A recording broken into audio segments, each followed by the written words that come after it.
자, 오늘은 믿음의 형제 자매를 우리가 어떻게 대해야 하는지에 대해서 한번 생각해 보도록 하겠습니다.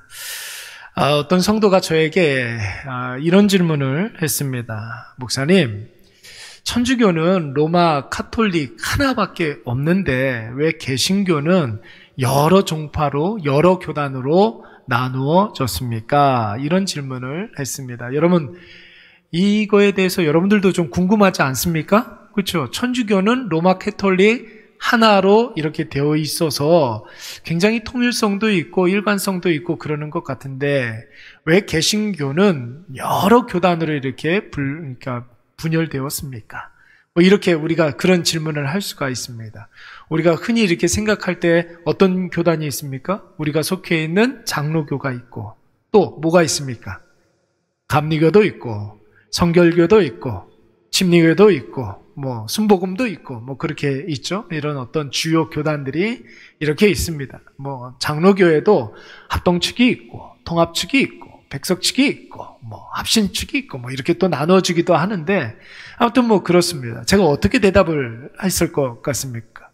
여러분들은 이런 질문을 받으면 어떻게 대답하시겠습니까?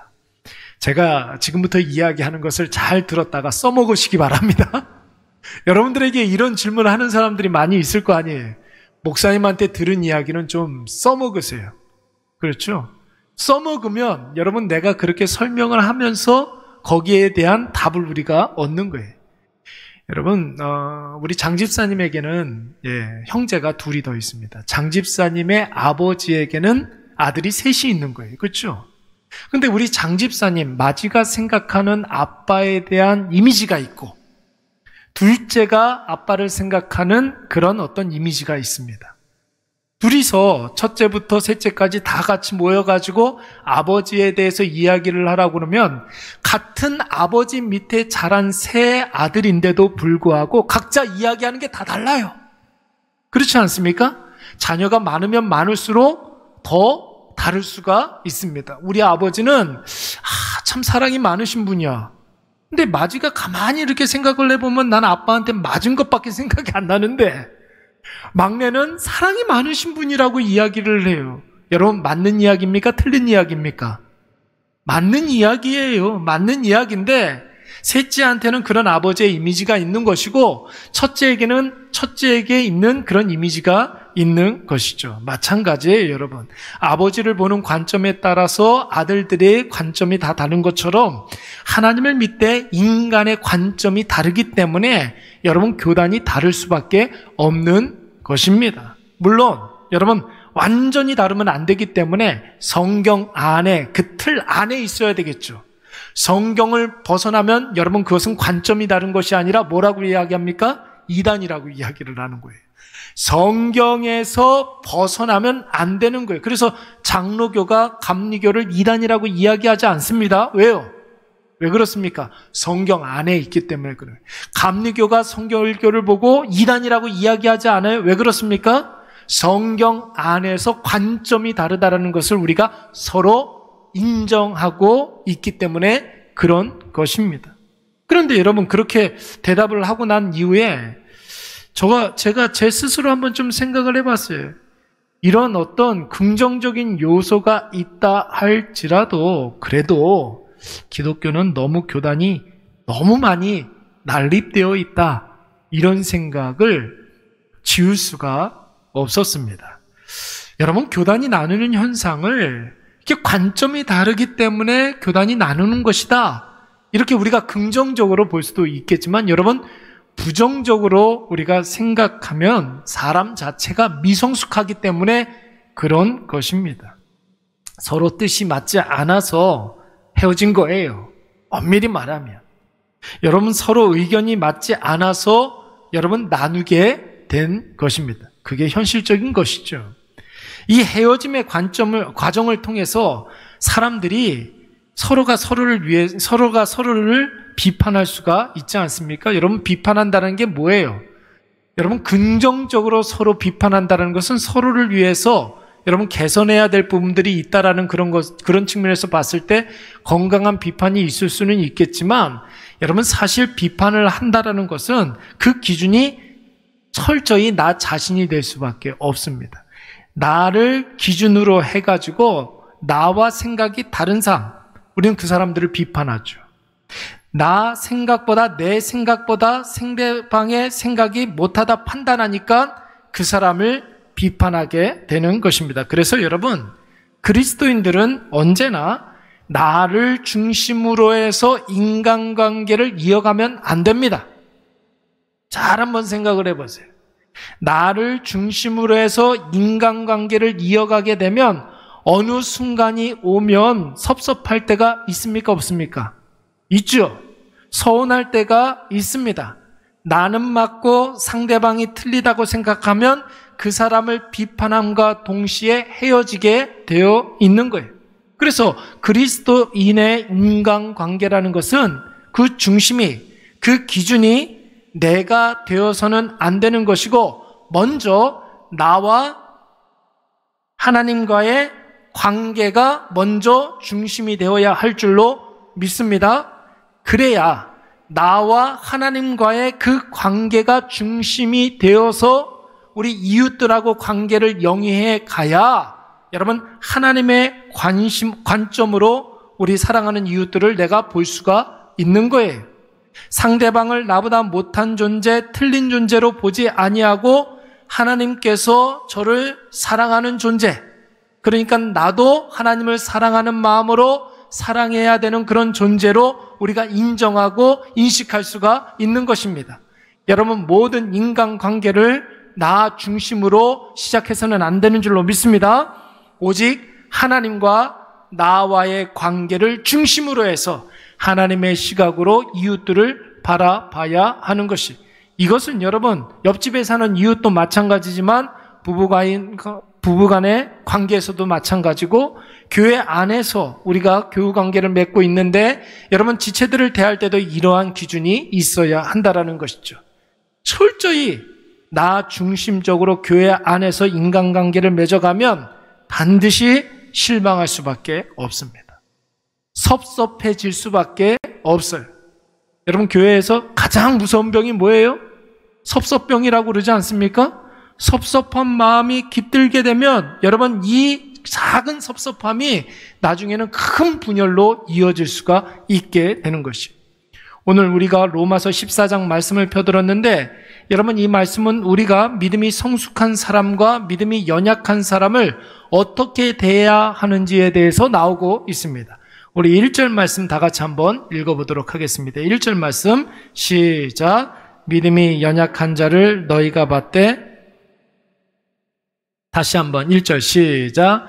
믿음이 연약한 자를 너희가 받되 그의 의견을 뭐 하지 말라고요? 비판하지 말라고 했습니다. 여러분, 우리가 꼭 명심해야 될 것은 믿음이 성숙한 사람이든 믿음이 연약한 사람이든 두 부류의 사람 다 하나님을 믿는 사람이라는 사실을 우리가 기억하고 있어야 돼요. 믿음이 연약한 사람이라는 것은 이 사람도 그렇고 성숙한 사람도 마찬가지고 둘 다 하나님을 믿는 사람들 아닙니까? 하나님을 믿는다라는 말은 아무것도 없는 공허한 곳으로 자기 마음대로 가던 사람이 무의미한 그런 길에서 돌이켜서 참된 생명 구원의 하나님께로 돌이켜 나아가는 것이라고 우리가 생각할 수가 있는 거예요. 그러니까 여러분, 믿음이 연약한 사람도 하나님께로 돌이킨 사람이라는 거예요. 하나님께로 날마다 조금씩 나아가는 사람이라는 것입니다. 자기의 길에서 돌이켜서 하나님께로 나아가는 자들 중에는 어떤 사람은 여러분 다른 박질하는 사람들도 있겠죠. 빨리 가는 사람들도 있겠죠. 하나님께로. 근데 어떤 사람들은 느릿느릿 견눈질도 하고 뒤도 돌아보기도 하면서 그렇게 더디게 가는 사람들이 있을 수가 있죠. 있습니다. 그런데 속도의 차이일 뿐이지 방향 자체는 다 누구한테 가는 거예요, 지금? 하나님께로 지금 나아가고 있는 거예요. 여러분 꼭 기억하십시오. 연약한 자는 더딜 뿐이지 절대로 불신자가 아닙니다. 더딜 수 있잖아요. 아이들이 발육이 여러분 빠를 수가 있죠. 그렇죠. 빠르다고 다 좋은 겁니까? 빠르다고 다 좋은 거예요? 저희 집 아이는 돌 때 자기가 떡 이렇게 들고서 떡 돌렸어요. 걸음이 빨랐어요. 여러분 좋은 거예요? 그런 아이도 있고 또 걸음마가 느린 아이들도 있죠. 그렇죠? 아이들 가운데는 말이 일찍 트이는 아이들도 있죠. 그래서 막 4살이 됐는데 얼마나 잔소리를 많이 하는지 몰라요. 4살짜리 아이들이. 그렇죠. 근데 4살짜리 중에는 아직도 말을 잘 못하는 아이들이 있을 수가 있죠. 그렇다고 얘가 장애가 있고 막 그런 건 아니잖아요. 기다리면 때가 되면 말을 하잖아요. 그렇지 않습니까? 기다려주면 되는 거예요. 신앙에도 여러분 성숙한 사람들이 있는가 하면은 더디게 연약한 사람들도 있을 수가 있습니다. 또 한 가지 여러분, 우리가 누군가의 믿음이 성숙한지 연약한지를 판단하는 아이들은 눈으로 보면 판단할 수가 있지만 여러분 신앙의 성숙도는 우리가 판단할 수가 있습니까? 없습니까? 없어요. 여러분 그건 우리의 영역이 아닙니다. 지극히 자기 주관적인 견해일 수밖에 없는 것이죠. 나의 견해와 판단이 다 맞는 것이 아니라는 생각을 우리가 갖고 있어야 하는 거예요. 여러분 교회는 학교처럼 시험을 치르고 성적순으로 성숙함과 믿음의 연약함을 가늠하는 곳이 아닙니다. 한 사람의 믿음이 성숙한가 연약한가는 여러분 사람이 판단하는 것이 아니라 하나님만이 판단하시는 것인 줄로 믿습니다. 눈에 보이는 것이 전부가 아니에요. 사람은 눈에 보이는 것으로 판단하지만 하나님께서는 그 마음의 중심을 보시는 하나님이신 줄로 믿습니다. 그래서 사람의 신앙의 연약함과 성숙함은 하나님만이 판단하실 수가 있는 거예요. 마가복음 14장 말씀을 보시면은 여러분 한 여인이 예수님께 나와서 자기의 평생 벌었던 귀한 향유 옥합을 예수님의 발 아래 이렇게 깨트려서 예수님의 발을 씻겨 드렸어요. 여러분 당시에 이 향유 옥합은 재산적 가치가 얼마나 큰 재산인지 모릅니다. 보물이에요. 향유를 아주 조금만 나눠서 시장에 갖다 팔아도 여러분 하루 3끼를 연명할 수 있는, 아니 오히려 풍족하게 살 수 있는 정도였어요. 성경이 이 향유 옥합의 가치를 얼마라고 이야기를 했느냐면 무려 300데나리온이나 된다고 했습니다. 여러분 당시에 군인이, 전문 직종에 있었던 군인이 하루 품삯이 여러분 1데나리온이었어요. 그래서 한 품꾼이 포도원에 들어가서 받는 그 품삯이 얼마였습니까? 1데나리온을 받았잖아요. 그런데 이 향유 옥합이 성경은 300데나리온이나 됐다라는 거예요. 1년치 연봉이나 되었다라는 것입니다. 이렇게 비싼 향유를 예수님의 발에 깨뜨렸으니 여러분 이 얼마나 논란이 될 만한 일이겠습니까? 어떤 사람은 그 옥합을 팔아서 가난한 사람들에게 나눠주는 것이 예수님께서 기뻐하시는 성숙한 사람이라고 판단을 했어요. 어떤 사람은 그 옥합을 팔아서 예수님과 제자들을 근사하게 이렇게 대접하는 것이 성숙한 믿음이라고 생각한 사람들도 있었습니다. 그런데 여러분, 예수님께서는 뭐라고 말씀하셨습니까? 그 옥합을 예수님께 온전히 갖고 와서 발 아래에서 깨트린 것 그 자체가 여러분 믿음이라고 한 줄로 믿습니다. 예수님의 관점은 달랐어요. 얼마나 이 믿음의 자세, 이 믿음의 태도를 귀하게 여기셨는지 복음이 증거되어지는 곳에는 이 여인의 믿음도 함께 증거하라고 이야기할 정도였다라는 것입니다. 여러분, 이와 비슷한 이야기가 또 나오지 않습니까? 마가복음 12장 말씀해 보시면은 성전 입구에 헌금함이 있었습니다. 헌금함. 여러분, 이 성전 입구에 있는 이 헌금함에 금화를 넣는 사람들이 있었어요. 여러분, 이 금화를 넣는 사람들은 어떤 사람들이었느냐면 종교 지도자들 가운데 내가 헌금을 이만큼 한다라는 것을 드러내놓고 싶어하는 그런 사람들이 많이 있었단 말이죠. 그래서 사람들이 많이 모였을 때에 헌금함에 금화 소리는 좀 달랐대요. 덩그렁 소리가 들렸던 것 같아요. 그러니까 사람들이 많이 모였을 때 모든 사람들이 들을 수 있도록 금화를 헌금하는 거예요. 누구한테 헌금을 하는 겁니까? 본인은 하나님 앞에 헌금을 한다고 하는 거지만 사람들 앞에 보이려고 헌금하는 사람이었어요. 그런데 여러분, 어떤 한 가난한 과부는 한 고드란트를 헌금함에 아무도 보는 일 없었을 때에 여러분 헌금을 했다라는 거예요. 여러분 하나님께서 예수님께서는 이 두 부류의 사람들 가운데 누가 믿음이 있다고 이야기한 것입니까?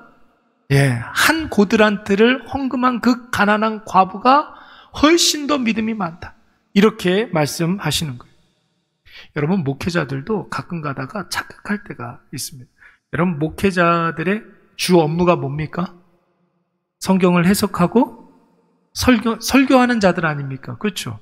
성경을 해석하고 설교하는 자들이기 때문에 자신의 믿음이 굉장히 좋은 줄 아는 그런 착각에 빠질 때가 있어요. 내가 성경을 이야기하기 때문에 자기는 성경대로 산다라는 그런 착각에 빠질 때가 종종 있습니다. 그리고 다른 사람의 믿음을 판단할 수 있는 자격이 있다라고 오해할 때가 많이 있습니다.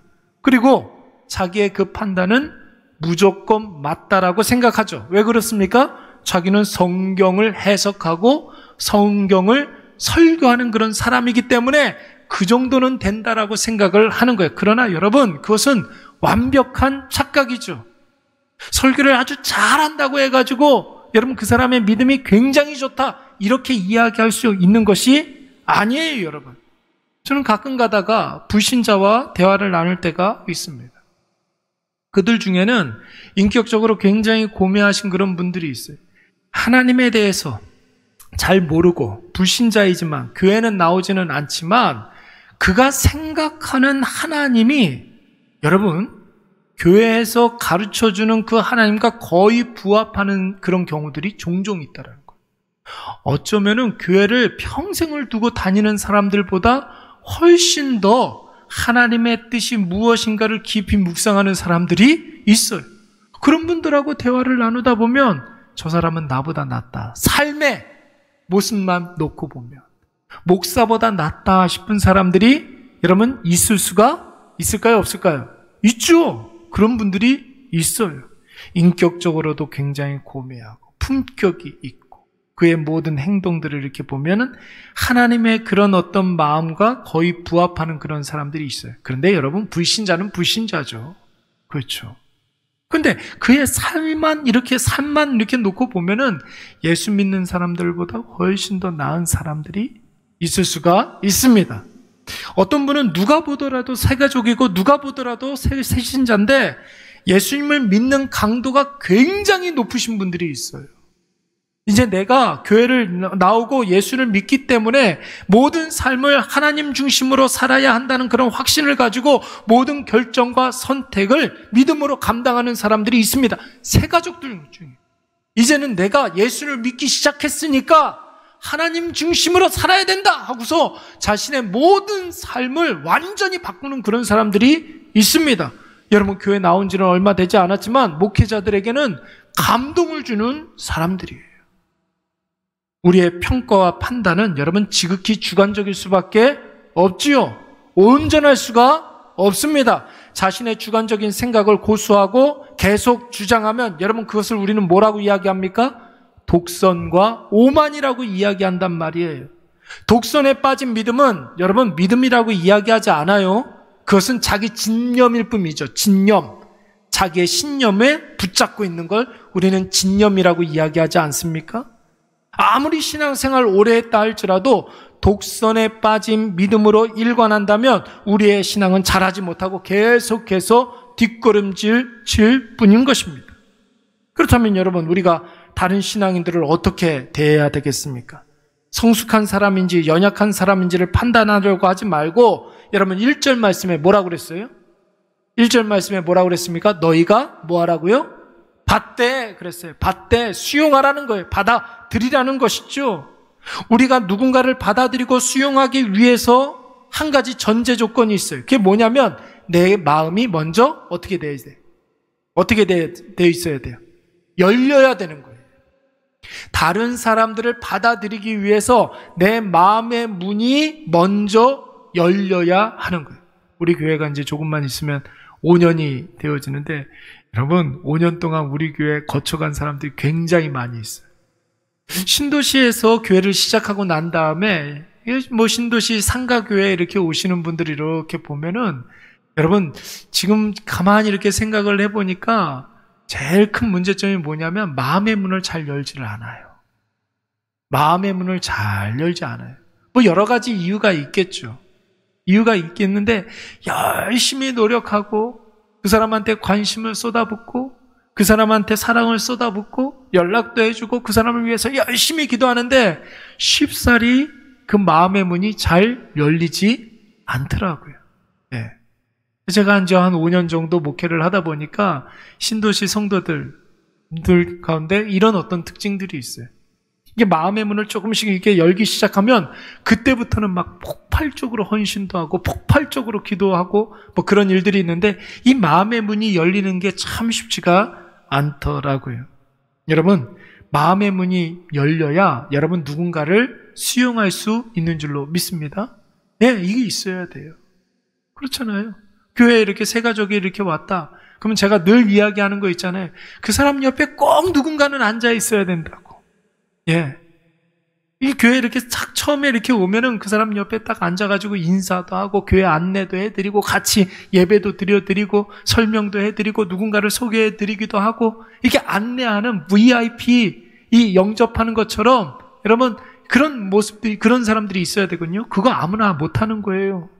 마음의 문이 열려야 할 수가 있는 것입니다. 열린 마음으로 들어가야 그 사람의 마음의 문도 열릴 수가 있는 것이죠. 여러분 1절 말씀을 계속해서 보시면 뭐라고 그랬습니까? 마음의 문이 여는 것으로 그치면 안 되고 한 가지 더 조건이 이야기하고 있는데 바로 비판하지 말라. 그 사람 판단하지 말라는 거예요. 그 사람 판단하지 말라는 소리는 여러분 이 비판하지 말라는 말씀을 새 번역에서는 어떻게 번역하고 있느냐면 이렇게 번역했습니다. 그의 생각을 시비거리로 삼지 마십시오. 이렇게 이야기하고 있어요. 비판하지 말라라는 말을 새 번역에서는 어떻게 해석을 했느냐면 그의 생각을 시비 걸지 말라는 거예요. 그거에 대해서 이야기하지 말라는 것입니다. 사랑하는 여러분, 우리가 교회에서 만나는 믿음의 지체들을 볼 때 틀리다, 맞다, 판단하고 비판해서도 안 되지만 더 나아가 시시비비를 따지는 심판자가 되어서도 안 된다라는 것입니다. 왜 그렇습니까? 그들도 아까 전에 처음에 제가 말씀드린 거 있잖아요. 지금 하나님을 향해서 나아가는 사람들이기 때문에 그래요. 내 생각과 조금 다를지라도 여러분 큰 하나님으로 가는 그 길 위에 여러분 잠깐 이렇게 삐뚤어갈 수도 있고 여러분 잠깐 이렇게 곁눈질할 수도 있고 그런 건 아니겠습니까? 더딜지라도 하나님께로 가는 그 길 위에 서 있잖아요. 그러면 된 거잖아요. 그렇죠? 그의 속도는 누가 조절하는 겁니까? 하나님이 조절하는 거예요. 하나님이 조절하는 거예요. 그가 혹 내 생각하고 조금 다르다 할지라도 그걸 시비거리로 삼지 말라는 거예요. 하나님의 말씀인 줄로 믿습니다. 그가 혹 나에게 조언을 구하고 어떻게 해야 될지 몰라서 도움을 구하면 그때는 여러분 자신의 경례를 이야기할 수는 있겠죠. 근데 그때에도 내 생각이라고 이야기할 수 있어야 돼요. 다 경우가 똑같은 것이다. 아니다. 도움을 줄 수는 있어야 되겠지만 아무리 미성숙하고 연약하다 할지라도 그가 하나님을 향해 있는 한 언젠가는 그의 믿음도 성숙해질 줄로 믿습니다. 그의 하나님이 그 하나님을 향해 있는 사람을 연약한 그대로 미성숙한 그대로 방치해 두지 않는다라는 거예요. 그렇다면 여러분 이런 질문을 우리가 또 할 수가 있겠죠. 그러면 왜 성경에서는 성숙한 자와 연약한 자를 구분하고 있습니까? 이런 질문을 할 수가 있겠죠. 오늘 본문에서도 그냥 모든 사람에 대해서 받아주고 비판하지 말아라 이렇게 이야기하면 되는데 왜 굳이 연약한 사람에 대해서 받아주고 비판하지 말아라 이렇게 이야기합니까?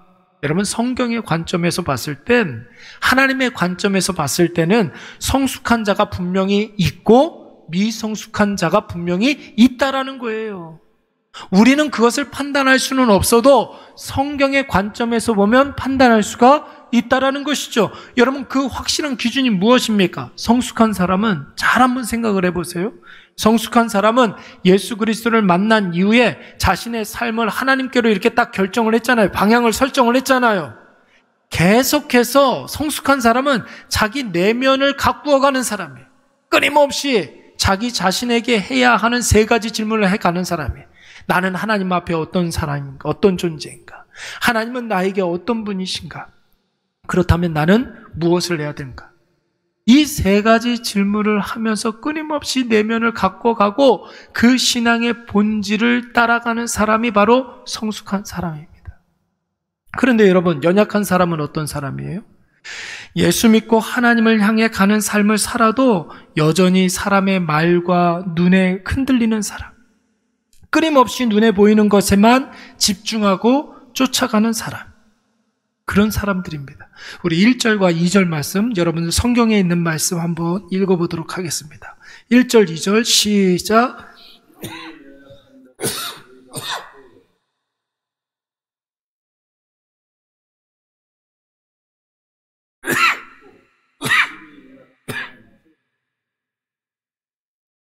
아멘. 이럴 수도 있고 저럴 수도 있다라는 것이죠. 여러분, 자녀가 부모님에게 효도를 해야 됩니다. 그렇죠. 이게 본질이에요. 자녀가 부모를 향한 기본적인 자세는 효예요. 효. 성숙한 자녀는 여러분 어떻습니까? 효도의 본질이 무엇인지를 잘 알고 있어요. 그래서 부모님에게 드리는 것은 별로 없어도 부모님의 마음을 편하게 해드리죠. 효도가 본질이라는 것을, 효도의 본질이 무엇인지를 알기 때문에 그러는 거예요. 그런데 여러분, 연약한 자녀는 효도의 형식을 굉장히 중요하게 생각을 해요. 그래서 자녀로서 해야 할 일들을 다 합니다. 맛있는 음식도 사드리고 용돈도 꼬박꼬박 드리고 때마다 거르지 않고 자녀된 도리를 다 합니다. 그런데 여러분, 부모의 마음이 이 자녀를 볼 때마다 불편한 거예요. 늘 물가에 내놓은 어린아이처럼 마음이 조마조마합니다. 왜 그렇습니까? 이 자녀는 효도의 본질, 부모의 마음을 편안하게 해줘야 된다는 것보다 그런 형식에 치중하기 있기 때문에 그런 거예요. 그러니까 성숙한 자녀와 연약한 자녀의 차이가 바로 여기에서 나오게 되는 것이죠. 여러분, 모든 거에는 과정과 단계가 있지 않습니까? 그렇죠? 신앙에도 여러분 단계가 있어요. 과정이 있습니다. 연약한 상태가 있고 성숙한 상태가 있는 거예요. 내가 연약함에서 갓 벗어났다고 해서 연약한 자들에 대해서 터부시 여기거나 소홀히 여겨서는 안 되는 것이죠. 연약한 사람들을 보면 저게 나의 모습이구나, 이렇게 생각하면 되는 것입니다. 나도 그랬으니 그도 나인 거예요. 이게 바로 우리의 마음의 문을 열고 연약한 사람을 수용해주는, 받아주는 태도가 되는 것입니다. 여러분, 인간관계에서의 모든 문제는 받아주지 않아서 생기는 거예요. 오늘 받아주라고 그랬잖아요. 받아주지 않으면, 내가 그 사람을 인정해주지 않으면 그때부터 인간관계 문제가 생기게 되는 거예요. 왜 우리가 상대방을 받아주지 못합니까? 그가 틀리다라고 생각하기 때문에 못 받아주는 거예요. 내가 그보다 낫다라고 생각하기 때문에 여러분, 그 사람을 우리가 받아주지 못하는 거예요. 내가 누군가보다 성숙할 수 있습니다. 여러분, 그 성숙은 무엇을 통해서 우리가 알 수 있습니까? 많이 아느냐, 많이 경험해 봤느냐, 여기에 있는 것이 아니라 진짜 성숙도는 뭐냐면 그 사람을 내가 받아주느냐, 받아주지 못하느냐. 사람들을 내가 받아주고 수용할 수 있는 그런 사람들은 성숙한 사람이에요. 근데 받아주지 못하면 그것 자체가 여러분 미성숙한 것입니다. 오늘 저와 여러분은 성숙한 그리스도인이 되시기 바랍니다. 신앙의 본질을 깊이 묵상하시기 바랍니다. 나는 하나님 앞에서 죄인이잖아요. 연약합니다. 나는 부족합니다. 그러나 하나님께서는 나의 주인님이십니다. 나에게 구원자 되십니다. 그러므로 오늘 우리의 해야 할 일 무엇이겠습니까? 은혜를 구하시기 바랍니다. 나도 은혜가 필요하고 내 주변에 있는 많은 사람들도 은혜가 필요한 사람들이에요. 우리 다 같이 서로를 위해서 기도하면서 함께 은혜 받기를 간구해야 하는 것이죠. 그럴 때 우리가 그 사람에 대해서 수용해주고 받아줄 수가 있는 것이고, 그때 우리의 하나됨이 더욱더 강력해질 줄로 믿습니다. 오늘은 여기